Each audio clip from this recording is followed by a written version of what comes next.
la gloire de Dieu, le Père, Fils et Saint-Esprit. Merci Seigneur. Loi 1, c'est-à-dire le premier commandement. Alors Dieu prononça toutes ces paroles en disant: Je suis l'Éternel ton Dieu qui t'a fait sortir du pays d'Égypte, de la maison de servitude. Tu n'auras point d'autre Dieu devant ma face. Ça fait la une. La première loi. Et quand vous direz que quelle est la première loi de l'Éternel ton Dieu, c'est ce que tu vas répéter mentalement sans arrière-pensée. Si facile comme bonjour. Donc ça fait du verset 1, 2, 3. Et ça s'arrête là.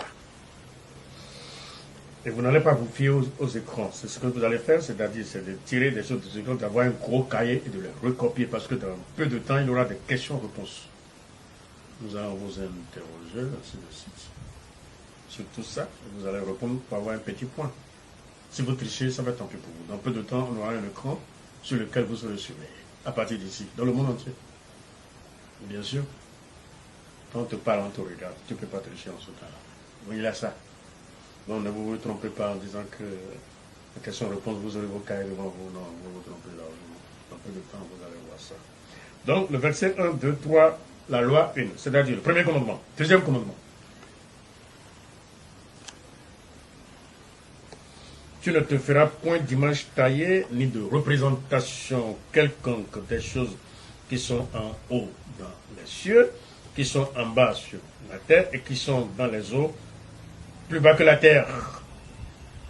Tu ne te prosterneras point devant elles et tu ne les serviras point, car moi, l'Éternel, ton Dieu, je suis un Dieu jaloux, qui punit l'iniquité des pères sur des enfants jusqu'à la 3e et la 4e génération, de ceux qui me haïssent et qui fait miséricorde jusqu'à la 1000e génération de ceux qui m'aiment et qui gardent mes commandements.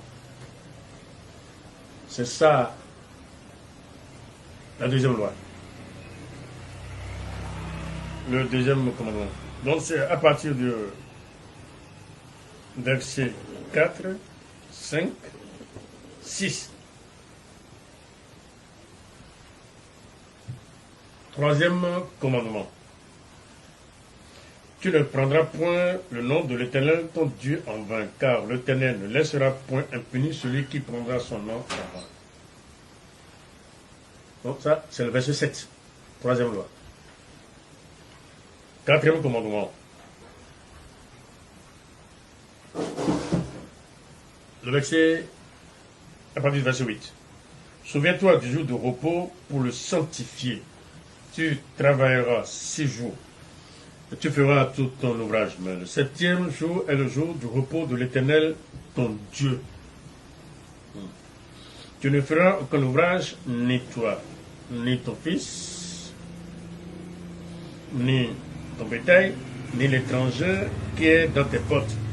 Car en 6 jours, l'Éternel a fait les cieux et la terre, la mer et tout ce qui y est contenu. Et il s'est reposé le 7e jour. C'est pourquoi l'Éternel a béni le jour du repos et a sanctifié. Donc, ça fait le verset 8 au verset 11. Quatrième loi. 5e. Le verset 12. Honore ton père et ta mère afin que tes jours se prolongent dans le pays que l'Éternel, ton Dieu, te donne. Ça, c'est le verset 12. Le verset 13. Tu ne tueras point. Ça fait la loi 6. Honore ton père et ta mère afin que tes jours se prolongent. Ça fait la loi 5. Ici, c'est la 6e loi. Ici, c'est le verset 14. 7e loi, tu ne commettras point d'adultère. 8e loi, tu ne déroberas point, verset 15. 9e loi, tu ne porteras point de faux témoignage contre ton prochain. C'est le verset 16. Le verset 17. Tu ne convoiteras point la maison de ton prochain, ni tu ne convoiteras point la femme de ton prochain, ni son serviteur, ni sa servante, ni son bœuf, ni son âne, ni aucune chose qui appartienne à ton prochain. Voilà donc ce qui fait, ça fait les 10 commandements en détail.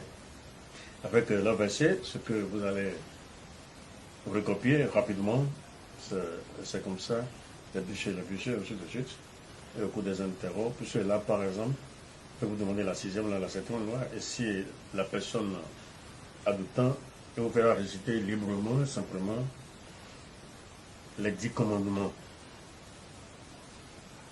La suite. Tout le peuple entendait les tonnerres, ça c'est le verset 18 en amont. Les tonnerres, le son de la trompette. Il voyait des flammes et la montagne fumante. Voilà, donc c'est Dieu en sa personne, face aux enfants d'Israël, qui est en train de dicter ses lois. Donc son apparition, c'est que le peuple entendait les tonnerres et le son de la trompette. Il voyait les flammes et la montagne fumante. À ce spectacle, le peuple tremblait et se tenait dans l'éloignement. Et dire à Moïse, parle-nous toi-même et nous t'écouterons, mais que Dieu ne nous parle point plus jamais. Parce qu'on dirait que leur cœur, leur poumon allait se répandre. C'était ça, ils ont eu peur. Donc c'est un Dieu vivant que nous adorons. C'est pour cela que nous avons le droit d'aller ailleurs, chercher autre chose. Donc parle-nous toi-même et nous t'écouterons, mais que Dieu ne nous parle point, de peur que nous ne mourions. Vous voyez, moi je dis au peuple, ne vous effrayez pas, car c'est pour vous mettre à le peur que Dieu est venu. C'est pour que vous ayez sa crainte devant ses yeux, devant les yeux, afin que vous ne péchiez point. Le peuple restait dans l'éloignement, mais Moïse s'approcha de la nuée où était Dieu. L'Éternel dit à Moïse, tu parleras ainsi aux enfants d'Israël. Vous avez vu que je vous ai parlé depuis les cieux. Vous ne ferez point les dieux d'argent et des dieux d'or pour me les associer.